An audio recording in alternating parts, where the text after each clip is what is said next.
Awesome. Well, thank you guys. I'm excited to see so much interest in this class. I know I've been trying to get with Jen for a while to get my people because she is amazing at what she does. And I'm super excited to hear what she has to say today. But for those of you that don't know me, I'm a title rep here in Denver with First Integrity Title. And I love bringing anything I can of value to my clients and colleagues that can help them build their business and get in front of the right people. So I know, I mean, we're entering 2025 here soon. So social media is obviously the big player here. And I always feel like I have a fairly good grasp on it. And then I sit down with Jen and I just left speechless because there's so much that I don't know. So we are really in for a treat here today. Thank you so much for doing this, Jen. And with that, I'll just pass it on over to you so you can tell everyone a little bit about you and what you do and enlighten us. Awesome. Well, yeah, thank you everybody so much. I'm blown away with the interest. And for those of you listening to the recording afterwards, I hope you'll reach out with any questions. That being said, we have a lot to go over, so I will do my best to answer as many questions as I can along the way. But if you have unanswered questions at the end, please just reach out. You'll get all of my contact information. There's a lot of statistics in what I'm sharing today, a lot of numbers. Ironically, I'm an English major, but I'm also a numbers person. I really like statistics, so I'll be sharing a lot of that with you guys. So, Lauren, if you can help me keep an eye on the chat, that would be lovely. And for those of you that maybe jumped in last minute, if you can share in the chat what you do and where you are from, I just love to have an idea. I know most people are in Colorado, but we have a couple people from around the country. So let's dive in. All right. You guys can all see my screen. Can I get the thumbs up from anyone? Awesome. All right. Some of you know me, but I actually think most people don't know me today, which is exciting. But my name is Jen Hart. I live in Monument, Colorado, but I'm from the East Coast originally. I grew up in Texas.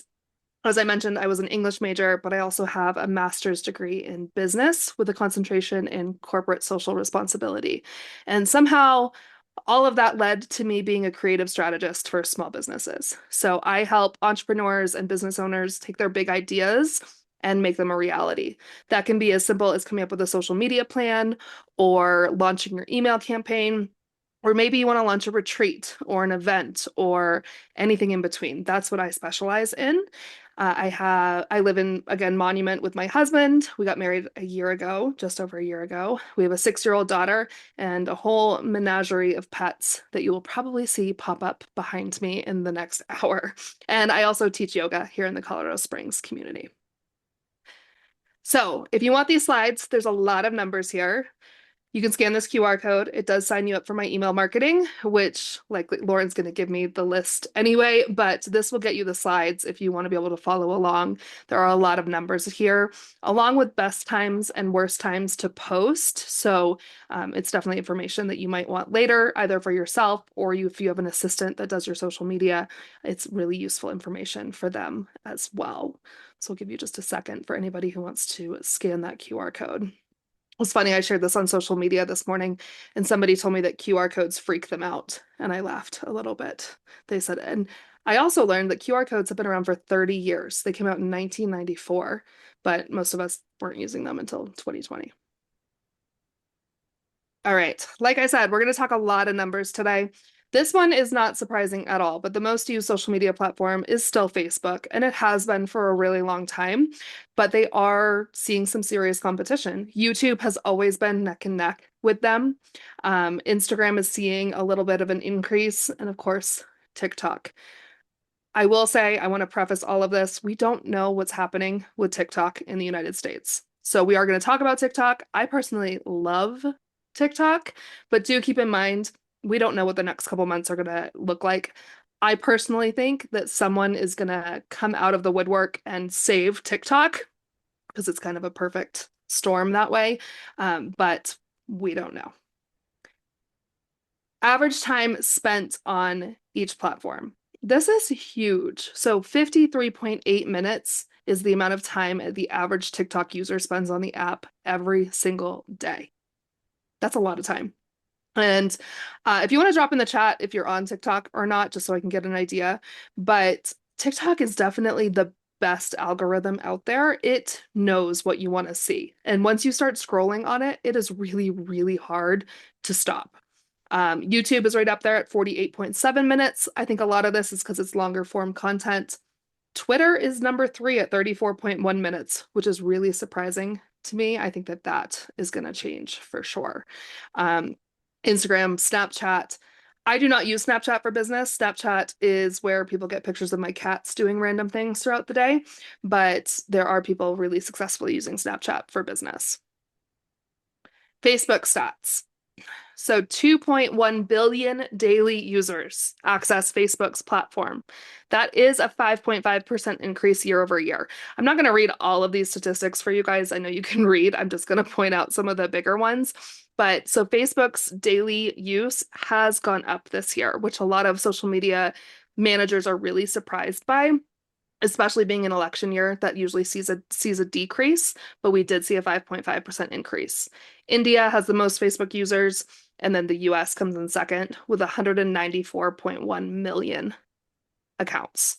And I say accounts because I, for instance, have 2 Facebook accounts. Years ago, I was in direct sales, and in case one of my accounts got shut down, I had a backup account. So it's not 194.1 million people necessarily, but 194.1 million accounts. The highest traffic time on Facebook is Wednesday between 9 and 3. Instinctually, it might be, okay, that's when I should post on Facebook, is on Wednesdays between 9 and 3. I'm going to say no to that because if the most people are accessing it, that means you have the most competition with your posts at that time. So I actually would avoid posting between 9 and 3. And if any of you follow me on social media, you might have seen my reel. I'm going to talk about the quote unquote best times and worst times to post. But the best time to post on social media is whenever you can be consistent with it. So if you find yourself, if you say, I'm going to post at noon 3 days a week, and you are not able to post at noon ever, that's not the best time to post. So what actually works for your schedule in your life, that is going to be the best time. I'm going to give you a little bit of guidance, but just know it's the algorithms do adjust to what you actually do. 56.76% of the world's active users access Facebook monthly. And I thought this was interesting. 98.5% access it on mobile, with almost 82% being only on mobile. So if you're posting videos and graphics, make sure that people using their tiny little phone screens can read them. And then average engagement is just 0.07%. So that's really, really, really low. And the links, we always talk about not posting outside links on Facebook, 0.03% engagement if you're posting outside links on Facebook. This is the average time spent, and this is by age groups. You will see this 55 to 64 group is almost the highest group in a lot of these platforms. But in 2023, users spent an average of 30.9 minutes on Facebook per day. Best times, again, I disagree with the stat I pulled. Wednesdays between 9 and 3 are when the most people are on Facebook. So that is when I actually would avoid posting. So the highest engagement times are weekdays from 9 to 1, generally posting at 9 a.m. when people start work. I do want to say, I worked in a mortgage office for years and years. That's how Lauren and I met. And my boss at the time always posts between 5 and 7 a.m. every day. So we did a little experiment for a couple weeks and we started posting at like 9 a.m., 12:30 p.m., these times that all of these websites say you should post. And his interaction plummeted. And that's because the algorithms were not used to him posting at these times. So again, the best time to post is whenever you are going to consistently post. For me, I am a night owl. So I will get more interaction at 11 o'clock at night than I will at 6 o'clock in the morning because the algorithms are not used to seeing me post early in the morning. And everybody wonders why on earth I'm awake that early. I'm probably on a flight. That's usually why I'm up that early. Updates this year, common theme across all of these updates is going to be, of course, AI. So I'd love to see in the chat who is using AI at all and maybe what platform. I use ChatGPT almost every single day for something. I had to respond to an email from my daughter's school this morning, and I had ChatGPT make me sound nicer. So that's something I use it quite frequently for. Yeah, ChatGPT, absolutely. I pay for it, so I do suggest the paid version's like 20 bucks a month. If you're using it, you get a little bit better results. AI for my creative software, ChatGPT, Copilot, awesome. There's AI literally everywhere now. Canva just did another big release of Magic graphics. I can't remember, I think they call it Dream Studio. I had it create pictures of zebras the other day, and all the zebras had 5 legs. So be careful with graphics from AI. They brought Pokes back to Facebook. I don't know why they decided that was something we needed to have back. If you've been on Facebook long enough, Pokes were a big thing when we were all in college. But those are back.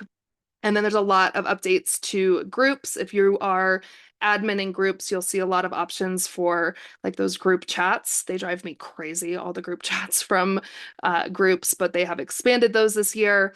There's an expansion of Reels distribution and then Meta verified for businesses, of course.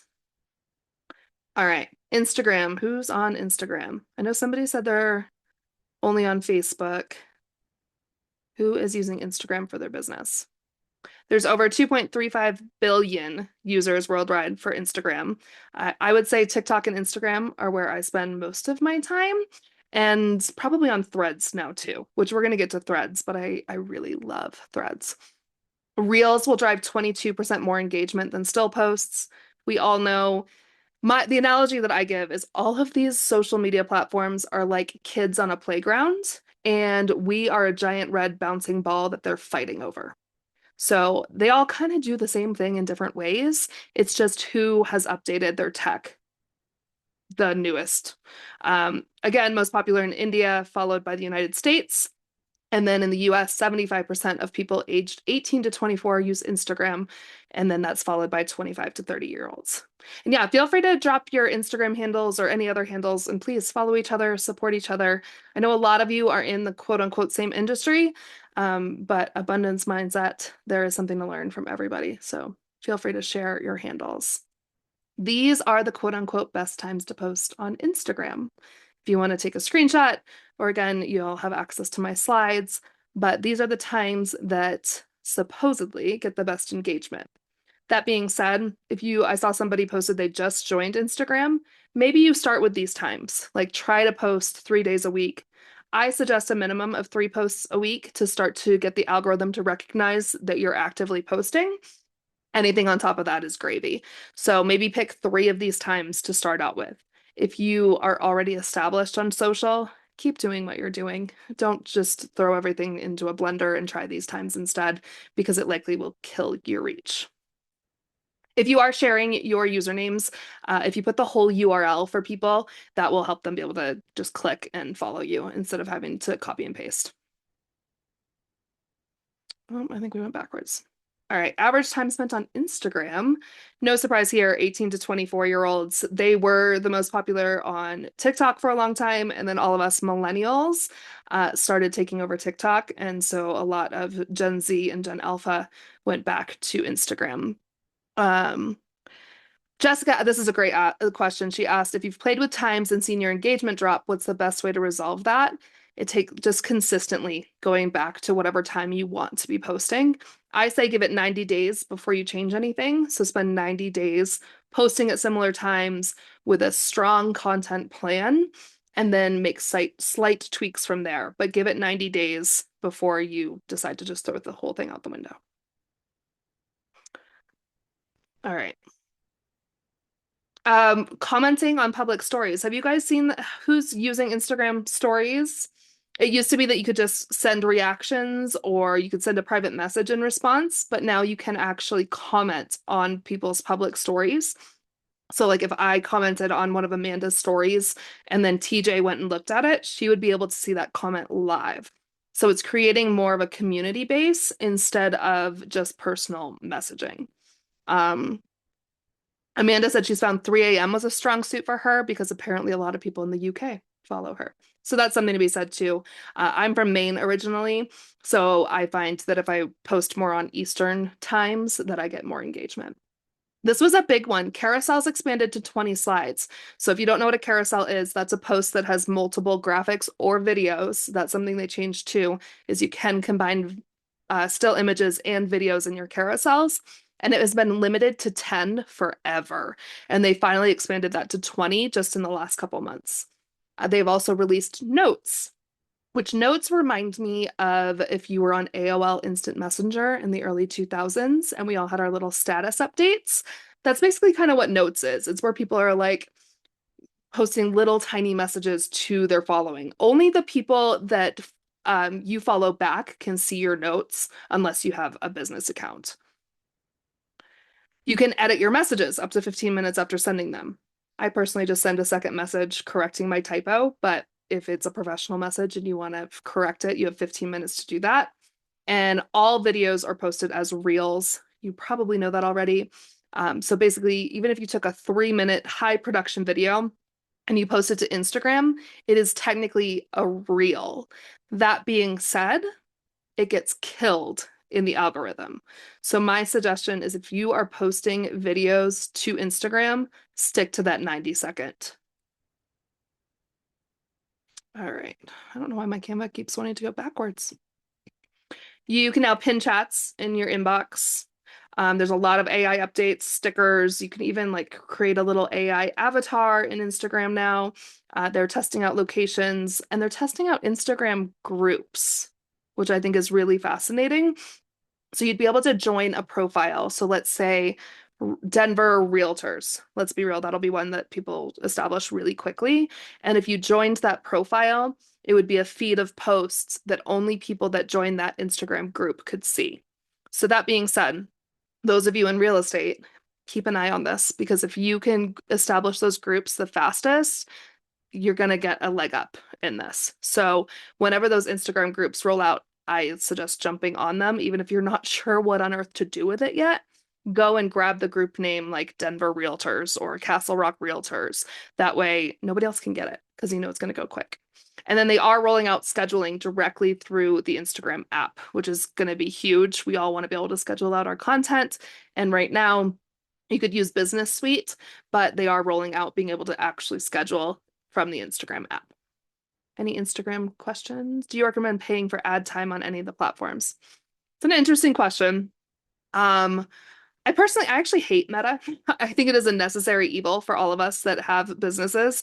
And it's funny because a lot of the work I do is on social media, but I have a secret little hatred, not so secret hatred of social media because I hate the pay to play aspect of it. So I would say to be really intentional if you're going to run ads on Facebook and Instagram. For instance, I run silent reading parties. They're fundraisers for nonprofits once a month. We all gather at a coffee shop for 2 hours, hang out, read a book, and the money all gets donated. I threw $10 at Facebook to boost my event for the silent reading soiree, and it sold out. So that helped. But unless it's like a really specific event, I don't suggest throwing a bunch of money. Adam, my former boss, he does a weekly little tip that we shared to 20 to 30 Facebook groups. And when he started doing it at first, Facebook would shut him down as spam. So he started throwing $20 at Facebook, and magically it's not considered spam anymore. So it's a game, right? Like this whole thing is a game, and you have to decide at what level you want to play the game.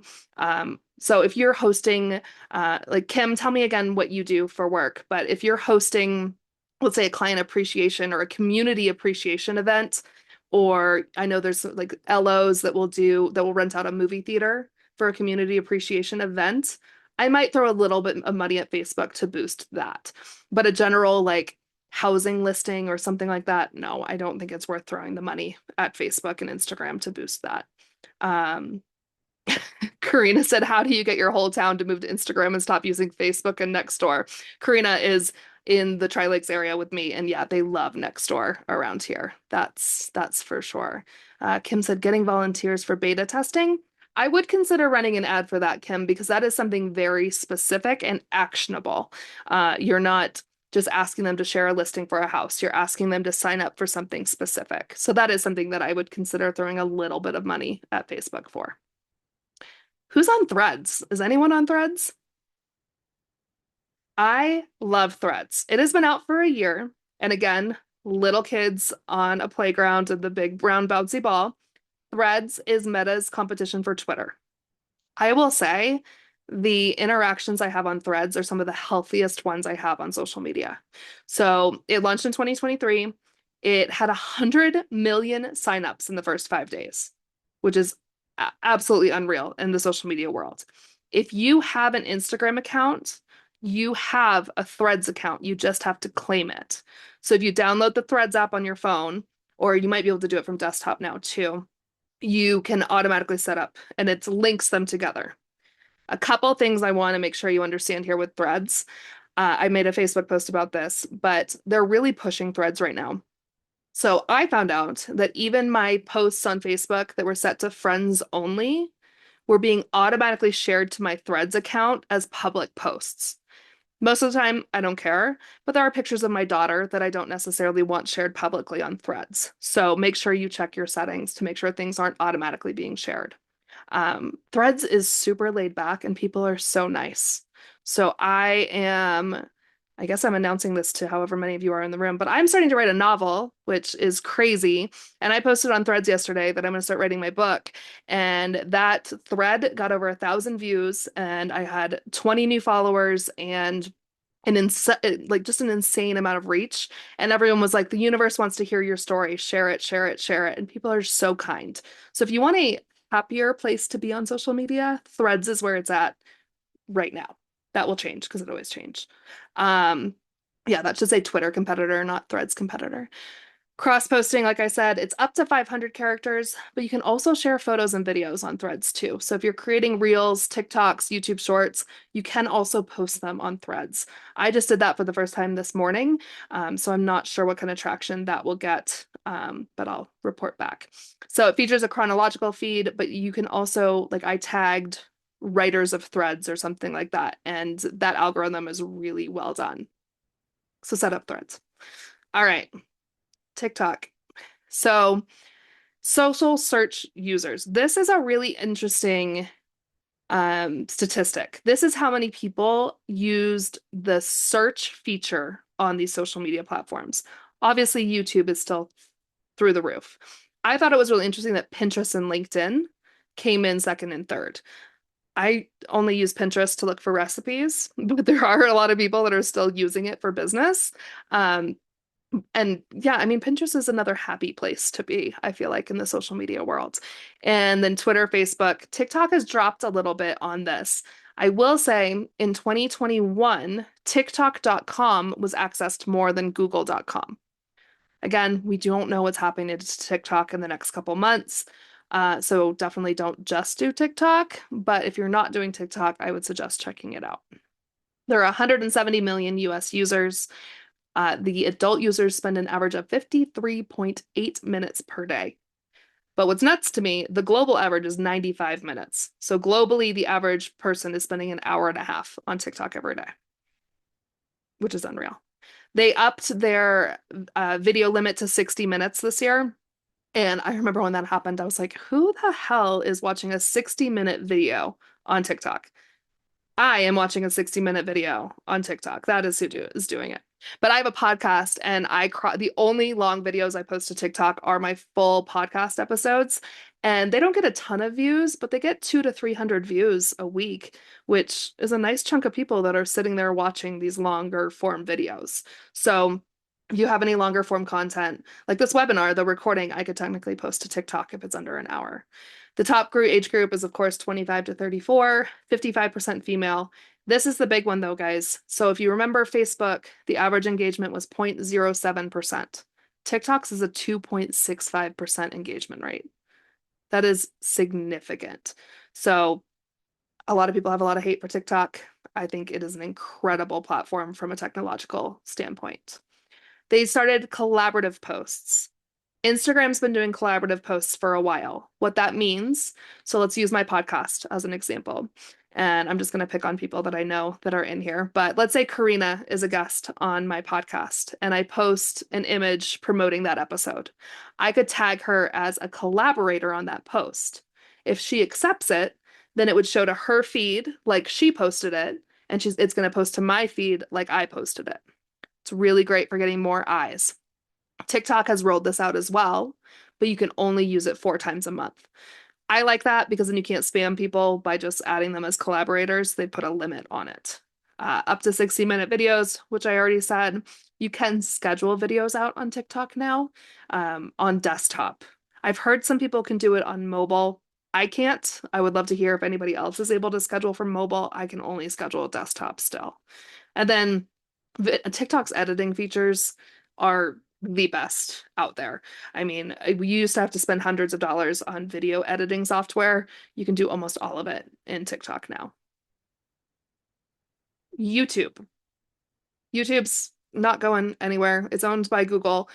Users watch 1 billion hours of content every single day. 1 billion hours. I get annoyed, but half of my keyboard is not working right now on my computer, and I was on YouTube trying to fix it, and I was off YouTube in like 30 seconds because I feel like the videos are way too long. 54.3% of users are men. This is one of the only platforms that the majority is men. There's a lot of, car maintenance videos on YouTube. There's a lot of gaming, and not that women don't do all of those things too, but they are primarily men that are sharing those videos. Largest age group again is 25 to 34. YouTube Shorts is 50 billion daily views. YouTube Shorts is really interesting though, because 2 weeks ago, just over 2 weeks ago, and I have a slide about this too, YouTube Shorts has been a limit of 60 seconds since it launched. And it was really frustrating because you can't get a lot of information out there in 60 seconds. They upped theirs to 3 minutes as of October 15th. So I think these numbers are going to grow exponentially. I didn't bother really with YouTube Shorts because it was too hard to get my videos down to a minute. Now that it's 3 minutes, I'm going to cross post there. So what's also interesting about that is that means that Instagram Reels are now the shortest because they're still limited at 90 seconds. I imagine now that YouTube Shorts has increased, we're going to see Reels increase pretty soon too. But accounts using Shorts are getting 2 times more subscriber growth than those that aren't. Again, they're all arguing over our attention. They hate that TikTok has so much of our attention. So platforms like Meta, which owns Instagram and Facebook and WhatsApp, and YouTube are going to do whatever they can to get you on to their platforms instead of TikTok. A lot of AI updates on YouTube as well. They have started monetizing shorts. There's auto dubbing, which has been kind of a disaster, to be honest. There's a lot of AI and more editing tools. This app, if you're an Android user, I'm all Apple everything, so I don't have access, but there is a YouTube Create app that is supposed to compete with TikTok's editing tools. If anybody is on Android and wants to check, I think it's called a Google Play Store. Is that what you Android people call it? If any of you have access to the YouTube Create app, I'd love to hear about it. Last time I did this presentation, nobody had access to it yet, but it's supposed to be a pretty cool editing option. All right. Any questions on any of the social media platforms? We have LinkedIn to go, but any questions about any of that first? I'm doing a decent job watching the chat while I'm talking, so if you think of a question, please just let me know. Yvette said, I should have just asked you, Yvette. I knew you were in here. So if you are an Android user, you have access to the new YouTube Create app. So allows creators to easily trim, arrange clips, add captions, reduce background noise. It's basically a full-on video editor. So if Yvette, if you want to play around with it, I would love to hear if you think it's worth the download. I imagine it'll be available for Apple before too long. All right. Are all of you on LinkedIn? Yeah. Okay. LinkedIn is starting to get more into the creative space. It's always been LinkedIn is for jobs, LinkedIn is for professionals. And where that's true, and one of the biggest complaints of social media right now is election stuff, political stuff. You're not going to see that almost at all on LinkedIn. And if you do see political posts on LinkedIn, they take it very, very seriously if you report that content. So, because they really do not want political content on their platform.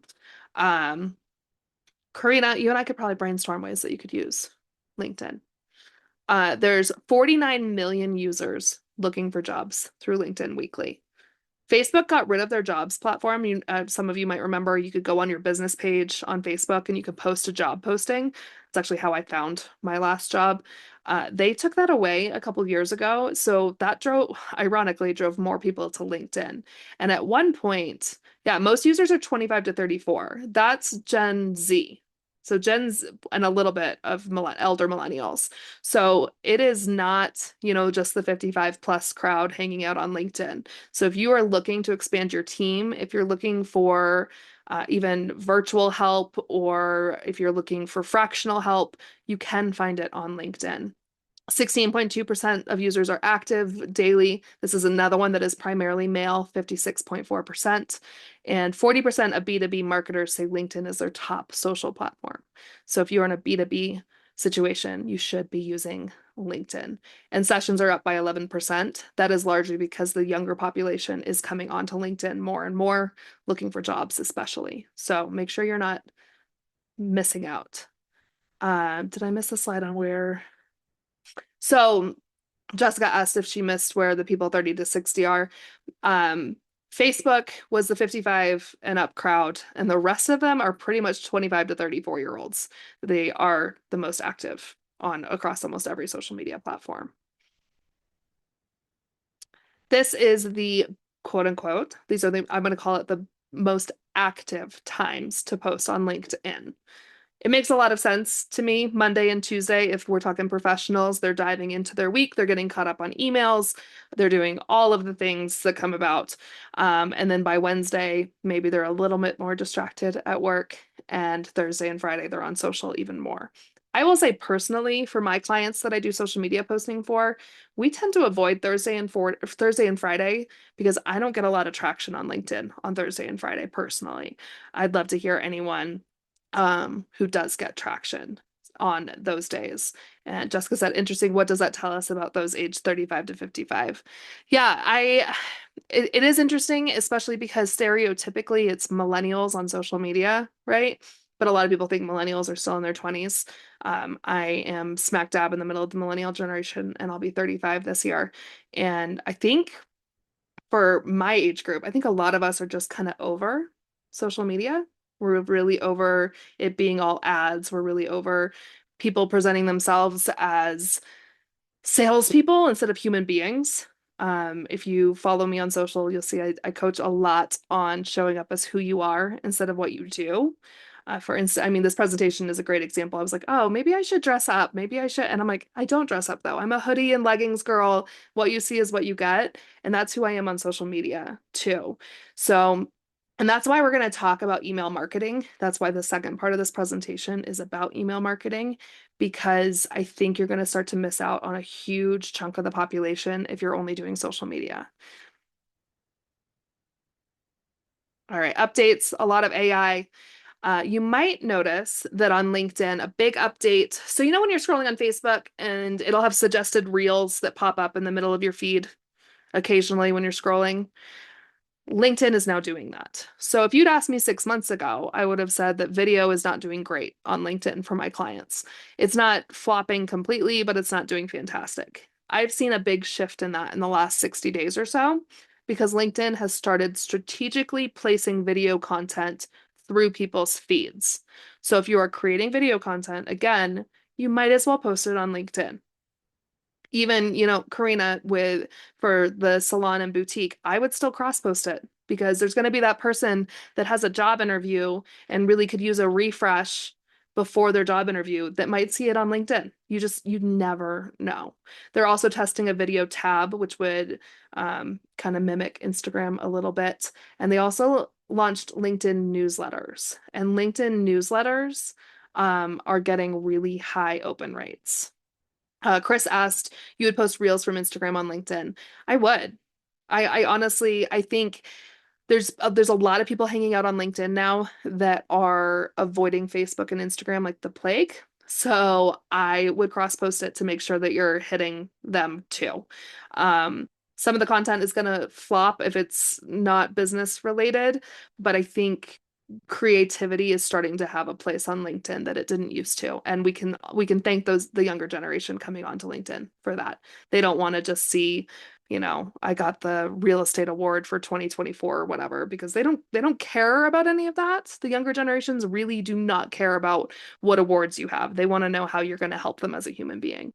So by posting that video content, I really think you can access more people that way. All right. We're doing great on time. So video accounts for 80% of all online traffic. 80%. That's astronomical. And there's a lot of people still avoiding video. And I'll admit, I even avoid video when it comes to my own business. I have to like be in just the right mood to record a reel or whatever. But remember that you're losing the opportunity to talk one to 1,000 people versus one-on-one. By recording video, you have the opportunity to meet thousands of people and show them who you are. And there's a lot of competition in everything that all of you are doing, and you have to set yourself apart. And the easiest way to do that is to just be yourself. Let people see, for me, my animals running around in the background. That's the most authentic version of I'll work sitting on the couch and I'll record a video right there because that's who I am. And I think especially real estate and mortgage people, try to just be a little bit more authentic. What sets you apart from the hundreds of thousands of other options? Show them what you would care about that they probably care about too, and that's going to gain you the business and the long-term relationships. All right. We ready to move on to email marketing? Who is doing email marketing right now? Or any sort of email newsletters. I know Karina is doing it. I've seen hers. Chris said he's doing it. Jessica has a once a month newsletter. I get that one too. So I'm a huge advocate for email marketing, but I will say I sent an email in January of this year, and then I didn't touch my email marketing again until last month. And that was because Google and Yahoo changed their requirements that you had to verify your domain in order to continue email marketing. And it was one of those things that it was do as I say, not as I do. I didn't take the time to fix mine until last month. And now I send out a weekly email newsletter. And I will say about at least once a week, somebody says, "Oh, I love getting your newsletter." And it's nothing complicated. Mine has a short blurb at the top with a photo. I highly suggest if you're doing email marketing to put a photo at the top. I've experimented with it with a little bit, and the ones that don't have a photo of human beings at the top get a much lower open rate than those that do. So I'll throw in a recent picture. My husband and I just took a trip to the East Coast, so I threw in a picture of us in Salem in this week's. Something that reminds people who you are. The number one reason that people unsubscribe from newsletters is because they don't remember who you are. That doesn't mean email people every day. Please don't. Please don't email people every day. But I was really hesitant to even do a once a week newsletter, but people are more likely to unsubscribe because they don't remember who you are. So if you're popping into their inbox intermittently or, every 7 weeks or something random like that, you're going to lose more of your email subscribers than if you just checked in with something simple. For real estate, one of my favorite ones, Andrew, I can't think of his last name right now. He sends out a monthly newsletter that is everything going on in Denver that month, concerts that are coming, good restaurants that are opening. And he actually shares listings that aren't necessarily his listings. So, company pic or personal picture. Yeah, I like to do pictures that aren't necessarily professional photos in my newsletter because, again, that who you are piece. Like, what have I been up to? And I will use my branding photos if it's been a week where we haven't done much. But, like next week will probably be a picture of my daughter and I out trick-or-treating. That probably is going to be the picture for the newsletter. Something that just reminds people of your face, but also that you're a human being and not just a robot. All right, email marketing, 4.48 billion email users. I want to give a little disclaimer to this too. How many of you have multiple email addresses? I have approximately, there's probably 20 email addresses out there that I'm associated with in some way. So yes, there are 4.48 billion email users. That's not 4.48 billion people necessarily. I have at least 6 email addresses that I'm actively using right now. 81% of companies use email, 64% of small businesses. So that's really big. Email marketing saw a big jump after COVID. People were spending more time interacting via email than they had in years past. And so if you're not doing email marketing, you're missing out on a big opportunity to get in touch with your people. So 50% of email marketers say email is their most impactful marketing. This is the average open rate is 36.5%. It was 16.9% 2 years ago. So people are opening emails. My average is about 56% right now. And the average click-through rate is 1.4. Click-through rate just means that they clicked on something in your email. That does include unsubscribe though. So keep that in mind too. That does contribute to your click rate, people clicking the unsubscribe button. So, and then a successful open rate is considered between 17 and 28%. So, I think most email, I don't think I've had anything below 46% in a while. Sorry, just letting a couple people into the room. I already said this, but the number one reason that people unsubscribe from your email marketing is because they don't remember who you are. So put it on your calendar. I'm going to give a shout out to Megs, who literally just jumped in here, but she and I set up a very strict regiment of when we were going to put our email marketing together. And so every week I think to myself, well, maybe I won't do it this week, but then Megs will know I didn't do it and she'll call me out on it. So maybe it's just a little bit of accountability from someone to make sure you're getting your email out there. But like Jessica, she does a once a month, and I know that I'm gonna get an email from Jessica on like the first of the month. So I know who she is. I expect to see it. So her once a month works really well. I already talked about the domain verification. The most popular time is Tuesday at 12 p.m. But I'm gonna show you guys a really funny graph of the best times to post in a second. And open rates are pretty consistent. Saturday is actually the top with 37.6%. I try not to touch email on Saturday. I think it kind of depends who your audience is. For me, my email marketing audience is business owners, and I don't want to email you on Saturday because I would love for you to be able to tune out of your business on Saturdays, right?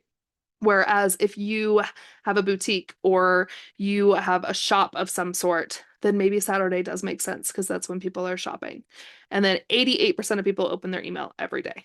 It's funny because my husband is one of the 12% that doesn't, and he has like 37,000 emails just sitting there. Can email support video without it being an attachment? Yvette and I were just talking about this. So I use MailerLite for my emails. I really like their capabilities, like that landing page I showed you guys at the beginning to get these slides. That's all built in MailerLite. But the downfall is you can embed a video sort of, but when they click to play it, it takes them to YouTube to play it. So it's not able to actually house the whole video. So my actual suggestion would be to house the video on your website and then have a preview of the video in your email. And that way, when people click it, it's directing them to your website. So it's helping your SEO, your organic SEO. Because I have not found an email marketing system that will let you actually embed the whole video. I know there's is BonBon still around? Those of you that are in mortgage, and yeah, BonBon. I think it's actually embedded. It still opens on a website though. So I don't know of any that actually let you embed a whole video. If anybody else does, please drop it into the chat. But my understanding is that most of these platforms don't have the server space for all of these videos to be part of their servers, and that's why they have you utilize YouTube. So what I would either put it on your website or put it on YouTube as unlisted so that people have to have the link to access it. All right, this is my funny graph. So this is the average email open rates. You will see it doesn't really matter what day you send your email. It's pretty much the same throughout the entire week. I send mine on Tuesdays. Mondays, I feel like you get a lot of competition for people. I avoid the first of the month when I can, and I avoid holidays as much as possible because that's when all the big box stores are sending out their deals and all of that crap. So I don't want to have to compete with that. Again, if you're a B2B, then I would stick with Monday through Friday. If you are B2C, maybe it's more Saturday, Sunday focused. Jessica said I do the first Tuesday of each month, early mid-afternoon. Yeah. I think I said mine at like 4 a.m. on Tuesday, and I don't know why I picked 4 a.m. I am not awake at 4 a.m., but my email goes out. 61% of consumers spend a viewing time of 8 seconds or more per email. This is part of why I put a photo at the top of my emails, because I want people to immediately know, oh, this is Jen. I remember who Jen is. Oh, there's Jen and her cat, or Jen and her kid, whatever. So I want to catch their attention and keep them on my email before they just hit that delete button. 23.5% of emails are glanced at with again, that engagement rate of 2.8 seconds. 15% of emails are looked at for less than 2 seconds. So I will say, and thank you, Courtney. Courtney said she loves my newsletters. So that 2 seconds for me is if I just see a giant block of text, I am deleting it. And for some people that works great. Like I know a bunch of marketing companies that now send out their email in plain text instead of rich HTML text because they are finding it works for them. I will tell you, if I get a giant block of text from you, I am probably not going to read it because I don't have time. There's people out there that will, but I'm not that person.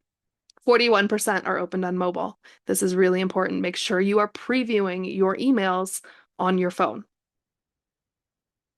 Send yourself the test email and open it on your phone, not just on your computer. I work a lot on my computer. I text and everything from my computer, but I'm in the minority there. Most people, there's a lot of people that work purely from their phones. Um, all right, these are my big tips for email marketing in 2024. Segment your email list. Not everyone needs all of the information. If you're in, let's say, if you're a realtor and you have a list of potential buyers and you have a list of sellers, you might have content that's different for each of those groups. So even if you don't use those segments all the time, make sure you're segmenting your list. For instance, you all will be put into a segment of my email of my marketing that's, October 24 social media presentation so that I can send you guys the slides and the replay without having to go through and remember who was here. Think mobile design first. Be careful of fonts and sizes. Please think about accessibility. Please be very careful about harsh colors. Shout out to Yvette and Amanda. They've helped me a lot with this. Just keep in mind that there's lots of different people with lots of different abilities that are reading your email marketing. So be cognizant of colors, of graphics, all of those things. Be consistent. Put it on your calendar and make sure it happens. Again, mine is on my calendar. I think it's at 2:30 every Monday to write my newsletter. And I will say, I have done it every Monday at that time. Subject lines are really key. I haven't here considered using personalization, but I have read recently, and I'd be interested to see what you guys think. If the email subject says your name, does that affect you opening it or not? When that first came out, people were really excited thinking the email was addressed to them. But what I'm reading now is that people know that that's just a plugin and that it's not actually addressed to them. I don't even pay enough attention to that. I'm looking at the email. So I've stopped using the personalization because I don't think people pay attention to it.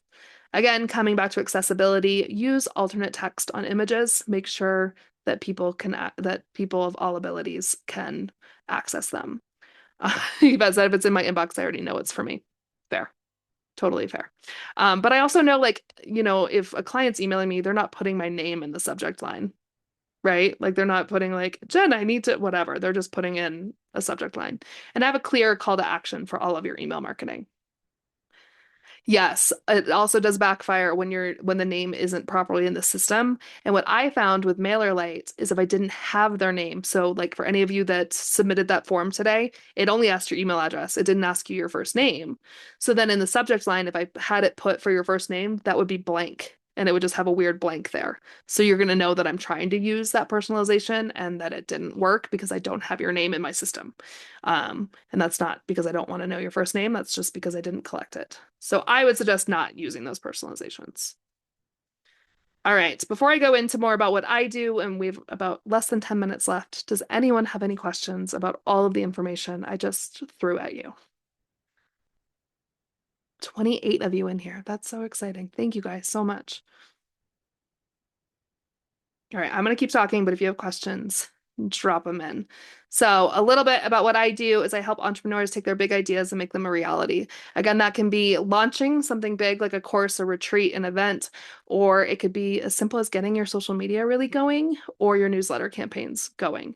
So if now you know you want to be doing newsletters, but you're not sure where to start, I'd love to help you. We can come up with a newsletter plan for the next 90 days and you can take it from there. You can hire me to help you with it. Or if you have an assistant, I will put together a whole plan for them to be able to run with. I'm going to skip that. This is a special I have just for you guys. So I do social media audits, which means I will go through all of your social media platforms, top to bottom, and give you suggestions. Everything from updating your bios, your profile pictures, your highlights on Instagram, to going through your content. And I will give you a full list of the changes I would make, along with some content ideas for you as well. And then we can sit down for a one-on-one strategy session. That strategy session can be about your social media, or it could be about any of the things I listed before. So those are normally $4.99, but I am offering them to you guys for $3.99. So if you scan that QR code, it will take you right to the page. You can use code SPOOKY because tomorrow's Halloween, and that is good now through November 15th to get that social media and audit plus one-on-one strategy session for $100 off. And lastly, I would love to connect with all of you. I am on all of the platforms that I just listed. I spend most time on Instagram and Facebook, though, for sure, posting. I spend a lot of time scrolling on TikTok, way too much time scrolling on TikTok. So I would love to reach out to connect with you guys. The QR code will take you to my website. My podcast is posted there. Thank you, Megs. Meg said Jen's strategy sessions are incredible and really help you think of new ideas for your business. Yeah, if you're just kind of in a rut and you don't know what you want to do in the new year with your business, I'd love to chat. Strategy is what I absolutely love. I've been doing a lot of social media, but I love helping businesses take their business to the next level or to make a pivot or whatever it is that you need. So that's all I got, guys. If you have anybody who has any other questions or specific questions about what you're doing, I'm happy to hang out for a couple more minutes. But a big thank you to Lauren for having me. We have been trying to put this together for probably a year. So thank you so much, Lauren, for having me. I appreciate it. Yeah, thank you so much for doing this. It's a lot of information. I know it can seem overwhelming, Yes. the different platforms. So maybe one day I'll get you to help me make videos. We'll see. I see the benefit. I know it's there. And I see the value, but Yeah. tough. So I think sometimes just having someone that you can sit down with to work on it with you and actually get it done is so important. So that's being able awesome. to just create a plan to run with, because the number one thing that people say is I don't know what to post. And it's once you have the what to post, it gets a lot easier. It's coming up with that plan to start for sure. And having support in doing it is always nice. Yeah. Yeah. I'd like a Canva class with you at some point too. I always love your information. So we should chat offline. Yeah, I would love to do that. Thank you. Awesome. All right, was good. Yes, Jessica, the discount on my social media audit plus one-on-one strategy session is good through 11/15. If for some reason we can't coordinate a time between now and the 15th, just reach out and I'm happy to extend that too. Cool. Well, basically pay attention to AI on all your social media platforms. Sign up for Threads if you want a happier place to hang out and promote your business. It's Twitter-esque, but I find it's a much happier version of Twitter. Twitter's a little angry these days, whereas Threads, everybody just loves each other. It's really just I don't even know how to explain it. Yeah, Meg started posting on Threads. She is a coach and professional organizer specifically for women with ADHD. And she posted like once on Threads and got, I don't remember how many followers, Megs, hundreds of followers. People are just jump to follow each other. And it's like old school social media, which is nice to see. Mm-hmm. Awesome. Well, if anybody has any questions, feel free to reach out. But otherwise, thank you so much for spending some time with me on your Wednesday. And hopefully we can connect more offline. Thanks again. Bye, guys.